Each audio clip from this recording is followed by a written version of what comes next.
everybody. My name is Kealy Spring. I'm a licensed marriage and family therapist in the state of California.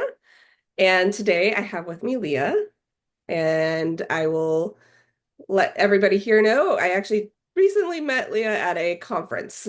So I do not know much about how she practices. I know her niche, so I thought it'd be interesting for the audience to hear a little bit because we haven't had anybody on with that niche. But that said, I will turn it over to you, Leah, to introduce yourself and what populations you work with, and then we'll kind of dive in from there. My name is Leah Leonard. I practice in Upland, California, and I work with children and adolescents. I also work with trauma, and I have worked with people with dissociative identity disorder. Interesting. Um, yeah, it is. It's fascinating working with people who Mhm. have had those kinds of struggles in the past. For those who may not know dissociative identity disorder, could you kind of just explain that? I mean, people know it by its old kind of term, but maybe not the newer term. Uh-huh. Used to be called multiple personality disorder, and there were a couple of really famous movies that were trying to depict what it's like for people.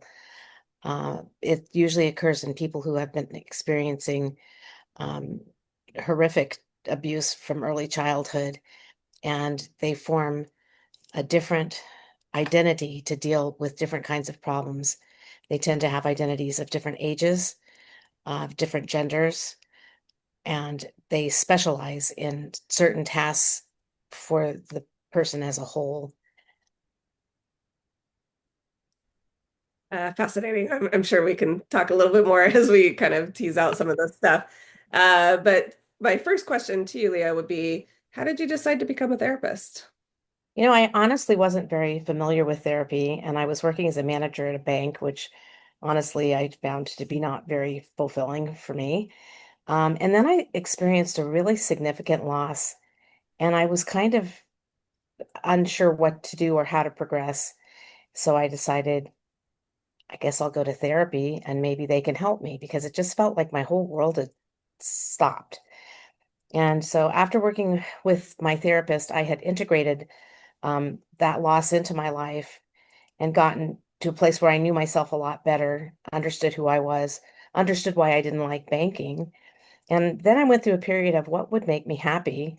And so I decided to go back to school and become a therapist because I had found it to be so tremendously helpful in my life and I wanted to help other people.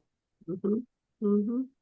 So it's kind of a second pivot, like what do they call it? A second career. Reset. Like, Yeah, reset button. yeah, for sure, for sure. Okay, what do you like about being a therapist? I love its power to change your life.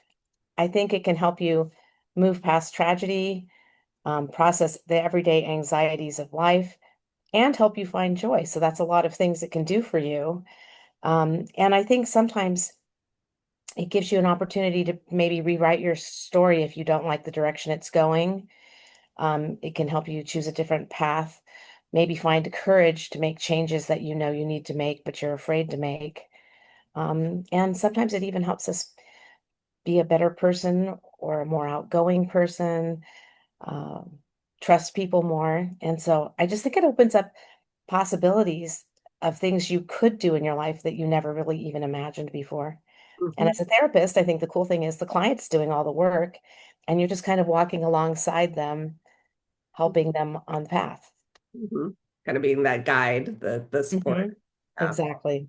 rather than I think sometimes people think they're going to come to therapy and we're going to give them all the answers and they're just going to be like, oh, okay, check, check, check. And Yeah, just, instead is a very different process for sure. exactly. Yeah.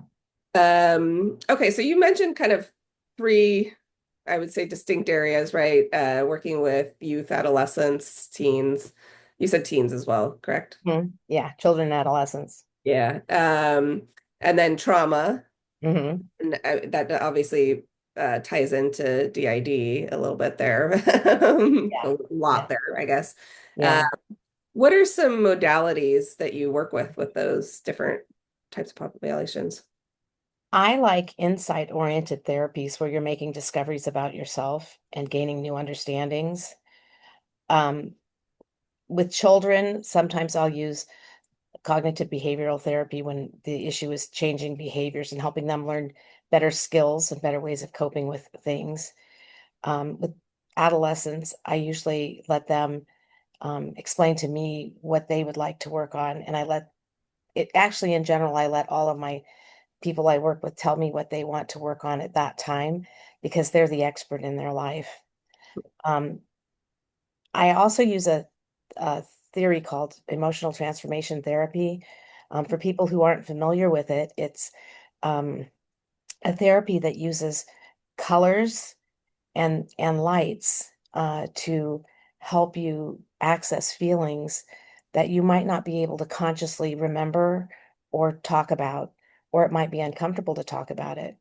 Um, and I found it to be really transformational for people. It's well-named therapy. So I've never heard of it before. Could you kind of describe like when somebody's looking at a color, like you kind of present different colors to them and then they You the emotion. start, yeah, I'm sorry, I didn't mean to interrupt you. You start with a color board that has bands of color.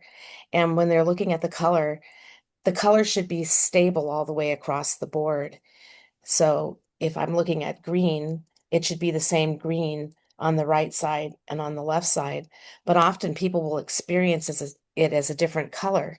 So when they experience it as a different color, you know that they're dissociating from something. So then when you ask them, what that evokes for them, a lot of times they'll start talking about something and it will trigger a memory that was long forgotten or totally repressed, and it sort of surfaces it so that you can talk about it and process it. And I found it to be really helpful with many different problems that people are trying to resolve. So I think it's a really powerful intervention that is sometimes a little hard to explain till somebody actually does it. It sounds fascinating for sure. Yeah. And so would you use that like for trauma? You're talking about disassociation, which, obviously Mhm. is key. Yeah, I do use it for people who've experienced trauma. It can also be if you had a specific event, maybe a death in the family that you feel really stuck with, you can use it for that. Interestingly, when I'm working with people with dissociative identity disorder, because of the horrific kinds of abuse that they've lived through, I typically the first year don't even really do anything I would consider to be particularly therapeutic, other than just getting to know them and talking to them so that they feel comfortable with me and trust me to start to open up a little bit. And then typically they will tell me things in episodes of experiences that they've had. Hmm. Yeah, and my understanding about dissociative identity disorder is it is pretty rare. Um, Yeah. do Mhm. you think you agree that it's kind of a rare presentation? It is rare. And when you're working with someone who has dissociative identity disorder, you're going to be working with them for a long period of time because progress is really slow. I recently had a client that I had worked with over a period of 22 years. Oh my God. When she came in, she couldn't come to the office by herself. Someone had to come with her and stay with her because she was so afraid of being alone with someone she didn't know. She recently graduated and has moved away to somewhere new to start over.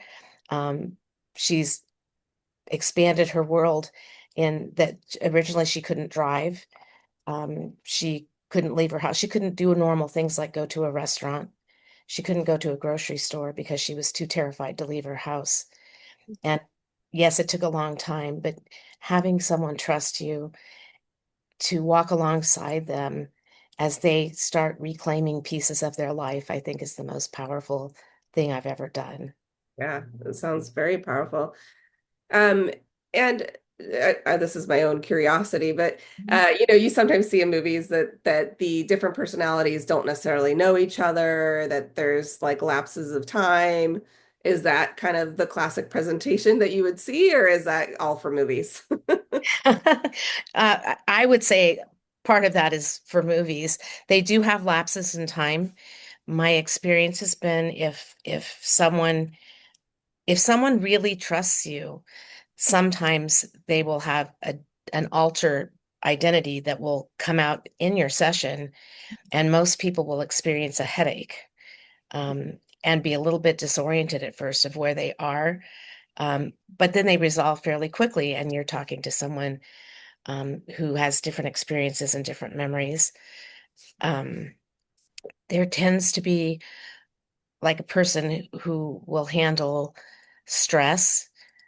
There might be a person who handles taking care of paying the bills. Sometimes I've had people who have discovered a new identity that they weren't familiar with, and then they have to kind of get acquainted. Um, I think the big misunderstanding about that population is people don't understand it, and so they think they're strange or weird. Um, and they're just people who have found a really, I think, intelligent and creative way to deal with unbelievable abuse. Yeah.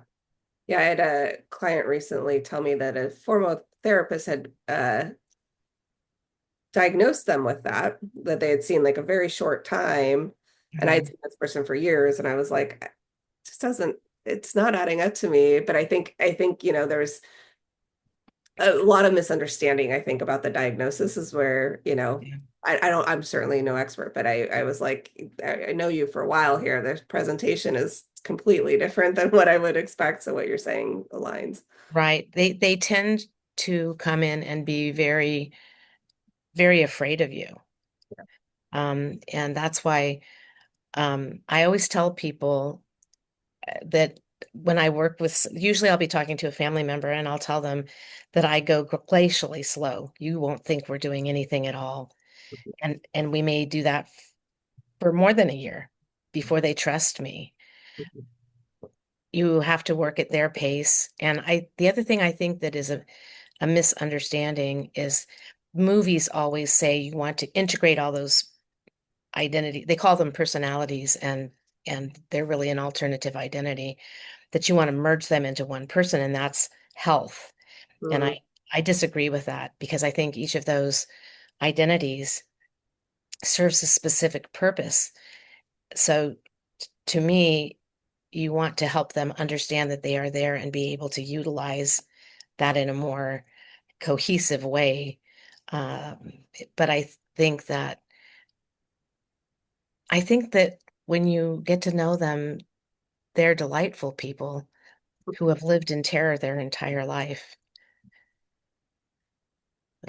yeah, I always think with any kind of trauma, trust is the foundation for any good work, right? If somebody doesn't trust that you're there to help and support and not going to do harm, and it Mhm. just takes a little bit longer with trauma because somebody has experienced some horrific Yeah. things. Yeah. And it is rare. I've been practicing about 30 years and I've probably worked with 12 people. Yeah, It's yeah. just not that common. And they've always found me, and I don't know how they find me because I don't have it on like a profile or anything that I work with that. It's interesting. It's like the universe. I know. I don't know. Okay, so what would a typical session look like? I would imagine it looks very different depending on, who you're treating, but is Yeah. it organic or, because obviously with what we're just talking about, it sounds very organic. You're just kind of meeting them where they're at, going very slow. Mhm. Is that kind of most clients or? Not necessarily with when I'm working with children, usually we get down on the floor and we color or we play card games, or they try to beat me at Connect Four, but I had a lot of practice with that. And so we just kind of talk while we're playing, Uh-huh. and we work on new skills, help them, slow things down, do breathing. Sometimes it's helping them learn to be more organized and turn in the homework that they did. When I'm working with adolescents, I like to let them tell me what they want to talk about this week. We have a treatment plan that we've agreed on, but I let them pick out which portion they want to work on. And that's pretty much how I work with adults too, because I do work with, adults that have different kinds of problems, work stress and that sort of thing. But I always, like I said before, I think that you're the expert in your life. You know what's most on your mind this week, and I feel you get the most benefit talking about the thing that's most on your mind. For sure, for sure. Okay, is there anything that you would say surprises you about therapy 30 years in? I I'm always amazed at people's willingness to explore things that are painful. Um, and sometimes their unwillingness to go there and then finding that it was so helpful to do it. And also just that they come to you and they trust you to make changes and to want things to be better. Yeah, yeah, for sure. What about things you wish people knew or understood, whether it's, clients themselves or people out in the world when we're out and about as, regular civilians, not with our therapy hats. Um, I think probably a lot of therapists have the experience when you tell somebody that that's what you do, they're like, "Are you analyzing me?" Yes. No, we're not analyzing you. Um, I I would like people to know that therapy is really an opportunity for you. We're not trying to change you. We're not judging you. We're not saying that it's a punishment. It's really an opportunity for you to maybe change some behaviors, maybe learn to be more outgoing if you're an introvert, and learn things about yourself so that you can have a happier, more authentic life. However they defined it, right? It's their agenda, not our agenda. Exactly. Yeah, yeah, I completely agree with that sentiment. Okay, so final question in this, kind of clinical area. Is there a tool that we could share with the audience, something that you use in your practice that might be a good kind of something people could try? I One thing I do with people is I give them either a stone or sometimes it will be like a heart. And sometimes they have words and sometimes they don't have words on them, that they can carry in their pocket so that they know someone is always with them on the journey, that whether it's me or a family member, somebody's always there to help them through the challenges and the joys. And I think that I want people to know that they really are okay. You can make changes, but it doesn't mean you weren't okay or that you're not okay how you are. It's okay to be who you are. Yeah. Yeah, in my office in the city, I'm in my home office, but in my office in the city, I actually have a little bowl of worry stones. Hmm. And I do the same thing. I love Yeah. that as a tool, Yeah. especially people who are anxious or have trauma, or can be good like kind of grounding exercise to have like the solid rock earth piece with you as a Yeah. reminder. Yeah, Yeah. love that. That's beautiful. But clearly I'm biased because I also like that. Okay, so thanks, Leah. Are you open to the kind of get to know you questions here to Sure. all right, so we'll dive right into those. And the first one being, what is something that's making you happy right now? I'm just happy to um I'm happy to be here. I'm happy um because it's a beautiful day. It's a little overcast, so it's not too hot. That makes me happy. Yep, fair. Well, I'm happy. I am happy you were here as well. Thank you. Okay, what is your favorite app? Is there an app that you use that you like? I don't know if I necessarily have a favorite app, but I do like Duolingo so that I can learn a different language. What languages are you learning? Um, right now I'm learning Spanish and I'm also doing French at the same time, but I took that in high school and so that's more of a refresher. Uh-huh. Yeah, and you feel like you're able to pick up on the French. I did French for like 10 years. I lived in Mhm. Paris, and then over the pandemic I was one of those people that like hired a tutor, and I was like, "Oh yeah, Mhm. my French is awful. I do not know anything." Do you Yeah, find that it comes back to you? Like, do you have a good ear for language? I've been told that I do. Mhm. I don't know if I'm the best judge of that, but I think it's fun. And in my area, there's a lot of people I could be practicing Spanish with. Yeah, more Southern California area. Yeah. Yeah. Okay, beach or mountains? Mountains. Mountains. It wasn't even a hesitation. Yeah. Do you like the hiking kind of aspect or just kind of, I don't know, mountain lake? I like the peacefulness of it. I like the majesty of the mountains. Not that the ocean is not magnificent. It is, but it's cooler in the mountains. And in Southern California, you go to the beach to cool off, but it can be really, really hot while you're there. So I was from Northern California, so the cooler is better for me. For sure. We're in Northern California. I grew up in Burlingame. Oh, okay. Right by me. Yeah, I love it up there. Yeah. Okay. What is one thing, we talked a little bit about this earlier, but what is one thing that movies never get right? Doesn't have to be about therapy, but I love to read. Mhm. So, in my opinion, books very rarely are they I never feel like they do justice to the work that the author did. Yeah, I agree. Yeah. You always get so much more flavor and depth Mhm. of characters and things. Yeah. Exactly. Best way to relax.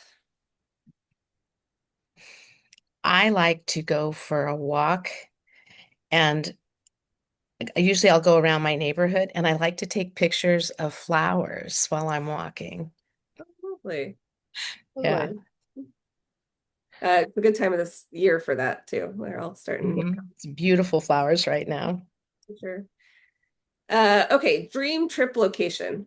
Where would you like to go? Oh, that's a good question. Um, Austria. Oh, Austria. That one's been coming up in my personal life. So I've had some friends that are going to Austria. Why Austria for you? I don't know. When I was in elementary school, I read a book about a girl in Austria during World War II, and just something about her descriptions of it Mm, really struck me. And so I've always wanted to get to go and see those magnificent buildings and eat the magnificent food and for and sure. just kind of explore it. Yeah. There's a show on Netflix called The Empress, and it's all about like one of the most famous empresses from that time and that era. So it's a good one to check out if you're going to go that direction because it gives you a lot of the history of, I mean, obviously it's made for, Yeah. stuff. Yeah, I will. I'll check it out. It's a good one. Okay, what advice would you give your younger self? Not to take it all so seriously. Yeah. Yeah. Yeah, when I grew up, it was very important that you not break with the social norms. And I think that my advice to younger people would be going back to that idea. It's okay to like what you like, eat what you want, and if you want to wear three ponytails or five ponytails um, with purple ribbons in them, go for it. Right. For sure. Yeah. Do you, whatever that is. Yeah, yeah. Okay, out of the four seasons, which one's the best? Fall. Fall. Okay. You like the other side of the changing colors and the leaves and that kind. I mean, I guess Southern California, you don't get too many, Right. Yeah. changes, but Yeah. It used to be winter for me. I was always a winter person. But that kind of evolved because it seemed like busyness took over winter, and so I couldn't enjoy it in the same ways that you mm, can with fall. You can enjoy looking out your window and seeing the leaves change in the way that they do in Southern California, which is mostly like green to less green. it's still a change. That's right. Um, okay, what would be the worst superhero power to have? To have something you touch turn to something else. Uh-huh, uh-huh. Yeah. Not be able to touch people and without Right, it consequential. exactly. What would life be without a hug? Right? Yeah, that would suck. Okay, two more questions. Okay. What is an animal that resonates for you? I love dogs. Ah. I wanted a dog growing up, and my parents were not dog people. So I remember for my eighth birthday, they bought me a goldfish and thought that would buy me off. A little different. I know you can't hug a goldfish.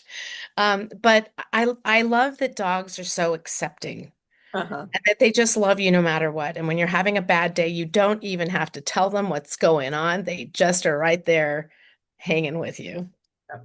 Yeah, we had dogs growing up, and I remember like being an angsty teen or whatever. My dog would always just like know and just come and just sit, be like, Mhm. it's okay, you know. Yeah, I got exactly. I got this like sense. Do you have a dog currently? We do. We have two.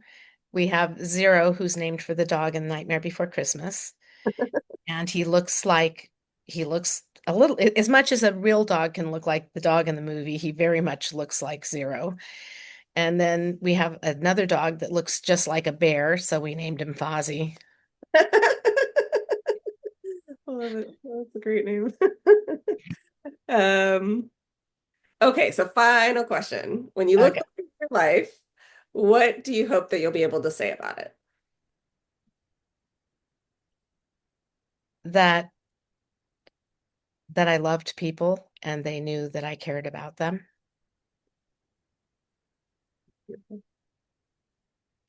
All right. Well, thank you, Leah. You are officially seen. So, Thank you so much. It's been fun. yeah. Is there anything that we didn't touch upon that you'd like to make sure that people knew before we hop off? No worries if not. Just always like to check in to make sure I didn't miss anything. No, I don't think so. I think you did a really great job.